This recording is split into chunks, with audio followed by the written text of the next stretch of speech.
Hi YouTube, how's it going? Well, today I am making pizza sauce, and I am using a recipe that is from an Oregon cottage. It's a variation of the ball book recipe, and I've been doing it for the last 4 years, 4 canning seasons. And we're a working farm, obviously. And and this recipe is so good that I'm not going to change.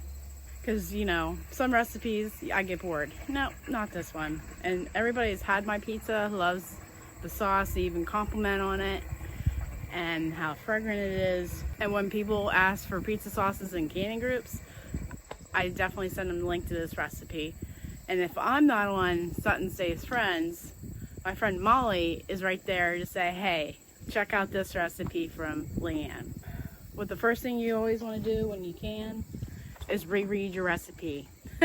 Because yesterday I thought I was making this by washing my tomatoes or weighing them and all that, and then coring them and cutting them up to blanch. Nope, you just have to cut them and wash them and core them, then put them on the pot to soften. So, number one rule in canning, read your recipe. No matter how many times you've done it before.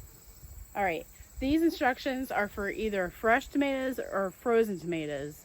And I don't like to freeze my tomatoes because, for one, I don't have the freezer space. Two, if it's out of sight, it's out of mind. I'm not going to think about making pizza sauce in this winter. So this is why this week is canning week, and next week will be canning week. And I'm going to be making 2 batches today. That'll probably get me through to next year because I probably have at least 20 half pints downstairs yet from last year. And I think in years past I have run out 2 times where I would just then take some of my crushed tomatoes and make this up and freeze it. That way I don't lose any more nutrition. Now the first part of this recipe is you have to weigh out 22 pounds of tomatoes. And some of my tomatoes are going bad, so I'll cut that out before I even weigh it. And my tomatoes are very nice this year. And I've been saving my seeds from year to year, and that way they actually get bigger. Alright, 3 pounds there until that one fell. Alright. This one, I'm thinking, do I want to save the seeds out of this one? I think we'll hold on to him, because he looks pretty nice.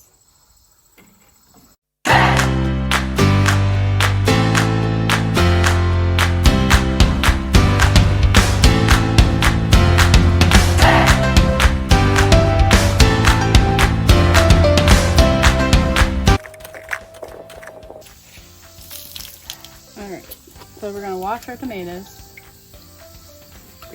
and since I don't use any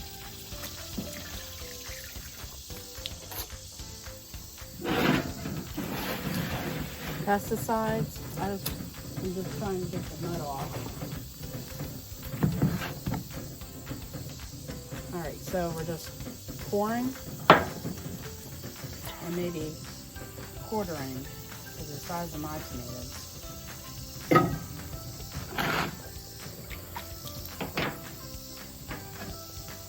And you don't want any blemishes on your tomatoes, so try to cut the bad part out. That's why I try to add an extra pound. I don't see anything.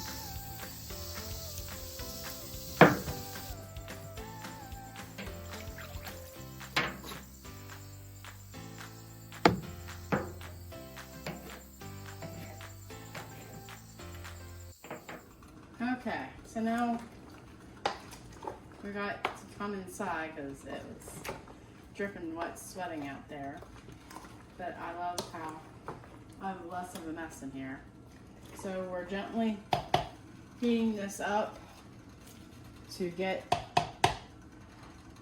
tomatoes warmed up to be able to go through the sieve easier. This first pot's obviously almost there. Needs higher heat. Maybe I'll just put that on higher heat.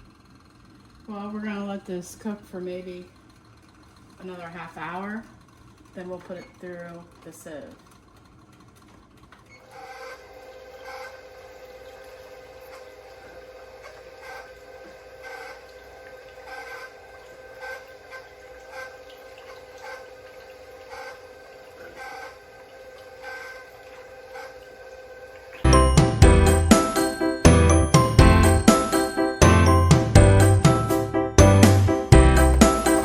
So yesterday when I was making spiced tomato soup, I took all my onions that were going to waste from my garden this year and chopped them up. And I figured, why not prep for today?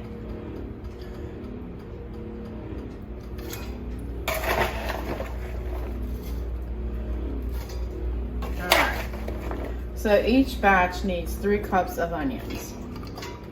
And I lucked out and still have some. Alright, each batch needs a 1/4 cup of olive oil. So we're just going to do 1/2 cup in a dry measure. Don't judge. It still gets the job done. In fact, I think growing up we hardly ever used the wet cup. And each batch gets 6 cloves of garlic. I have this handy dandy tool from Pampered Chef that I decided might work for days like this. So we'll give it a shot, right?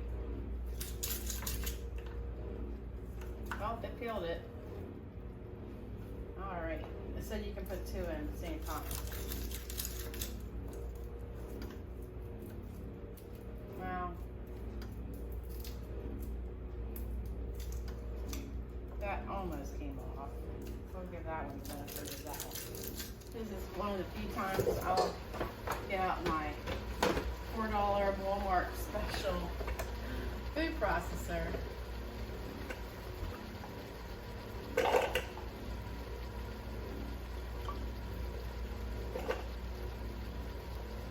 That will go into our mixture here.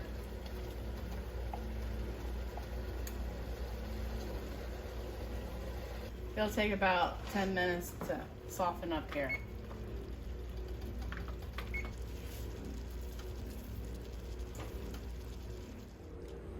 Alright. Now I want to remind you that I am doubling the recipe.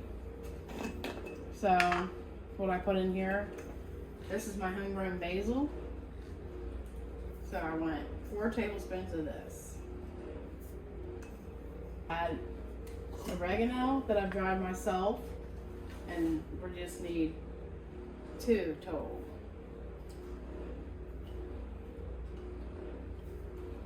Thyme, you want 1 tablespoon per batch.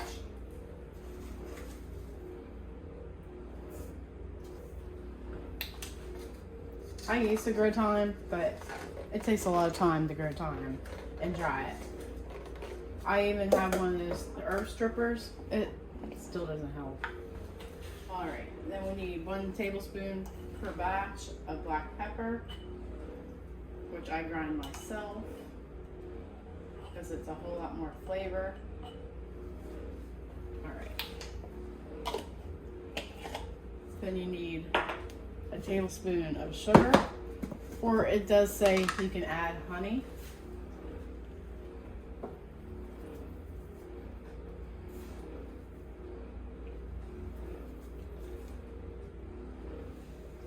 Then we'll need 2 tablespoons of salt, and I'm using canning salt.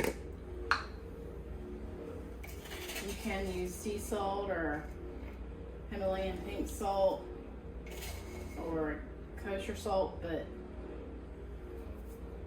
kosher salt's a bigger granular, so it's kind of harder to measure. All right, the recipe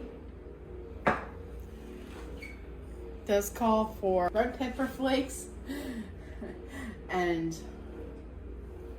I'm not sure if I want to wreck my sauce because this is going to be wonderful. Now you're supposed to reduce this by 1/3, and in years past, I will put it in a slow cooker overnight with the lid ajar with the wooden spoon to pop it open so it'll cook faster. Then I just can it up in the morning. That way it's a 2-day process and you're not so fatigued. But this is why I got the roaster out for 2 batches, I guess. Why didn't you tell me I didn't add my onions? Oh my.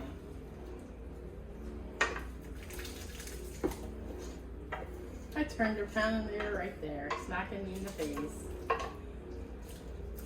And there. Whew. All right. Now this looks like pizza sauce.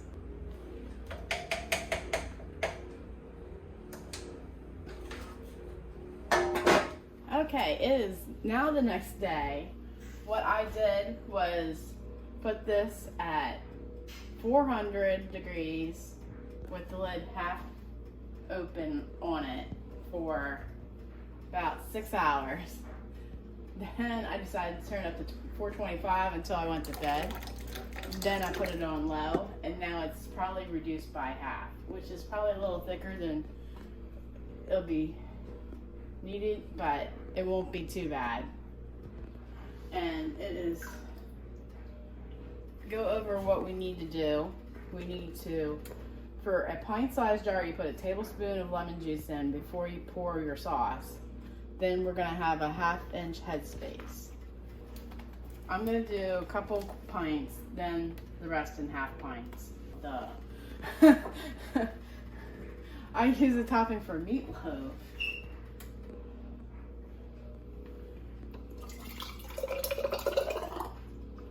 And it's good for that. And even spaghetti sauce sometimes. But after the last time I made spaghetti and just threw in tomato sauce and all my dehydrated vegetables into the Instant Pot when I made the spaghetti. And I've even roasted my tomatoes in the oven when I make spaghetti sauce. And he said it was better than that. All right, 1/2 inch. So just want to fill your jar with the correct headspace. Then you want to wipe your rim, towel.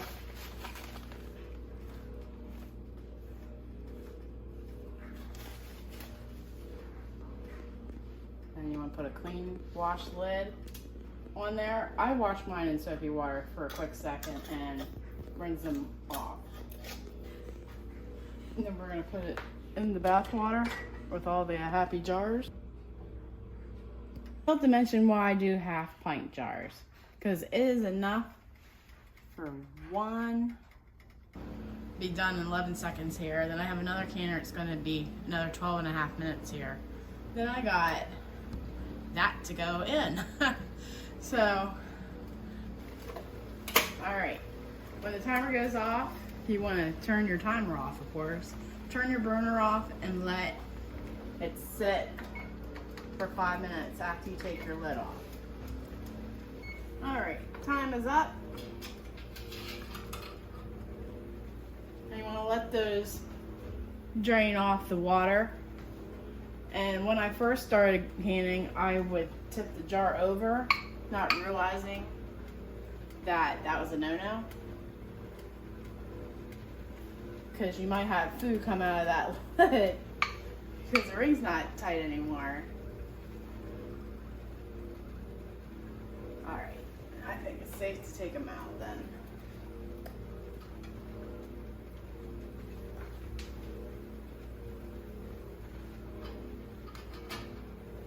So you just want to pull them out straight out and onto your cooling mat. And you always want to have something on the counter